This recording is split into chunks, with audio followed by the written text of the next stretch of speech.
যেন একটা ভালো মানুষ পাই, কেউ যাতে আমাকে বিয়ে করে সংসার করতে পারি, এই কারণে আসছি। প্রিয় দর্শক, আসসালামু আলাইকুম। জীবন গল্পে আপনাদের স্বাগতম জানাই। ক্যামেরার সামনে ছোট্ট একটি বোন রয়েছে, তার জীবন গল্প আজকে আমরা শুনবো। আসসালামু আলাইকুম আপু, ওয়ালাইকুম সালাম। কেমন আছেন? জি আলহামদুলিল্লাহ ভালো। আপনার গ্রামের বাড়ি কোথায়? গ্রামের বাড়ি হচ্ছে রাজশাহী। রাজশাহী। আপনার পরিবারে কে কে আছে? ছোট বোন, আমি আর আমার মা। ছোট বোন, আপনি আর আপনার মা। ওকে। আপনার বয়স কত বোন? 26। 26 বছর। পড়াশোনা কতটুকু? Inter first year. Inter first year. আচ্ছা, প্রতিবেদনে আসার কারণটা কি? আপনার তো চেহারা মাশাআল্লাহ অনেক সুন্দর, হ্যাঁ, তো ক্যামেরার সামনে এসে বিয়ের কথা বলতেছেন, এটা কি মানা যায়?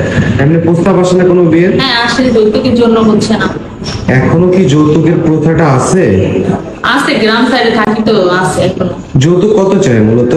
চায় কত মানুষ, গাড়ি চায়, তারপর টাকা পয়সা চায়, 2 লাখ 3 লাখ চায়, এগুলো তো আমার দেওয়া সম্ভব না। মানে আপনার কাছে যৌতুক চাচ্ছে যে বিয়ে করার জন্য, বাট আপনাদের ফ্যামিলি দিতে পারছে না, এই জন্য বিয়ে হচ্ছে না। আপনি কি জানেন যৌতুক নেওয়া দেওয়া দুটোই অপরাধ? হ্যাঁ জানি এটা। তাও যৌতুকের প্রথাটা চলছে, তাই তো? হ্যাঁ। আচ্ছা, আপনি হিন্দু না মুসলিম? মুসলিম। মাশাআল্লাহ। নামাজ পড়েন? হ্যাঁ। কোরআন শরীফ পড়তে পারেন? হ্যাঁ করতে পারি। যাক, কখনো মিস যায় না তো নামাজ? না যায় না, মাঝে মধ্যে একটু। ও আচ্ছা আচ্ছা। যাক, আপনি কেমন হাজবেন্ড চাচ্ছেন একটু জানাবেন? কেমন, আমার দায়িত্ব নিবে, আমাকে ভালো রাখবে, আমাকে একটু খাওয়াতে পারলেই হবে, তুমি শান্তিভাবে আমি থাকতে চাই। আচ্ছা, আমাদের ভিডিও তো অনেকে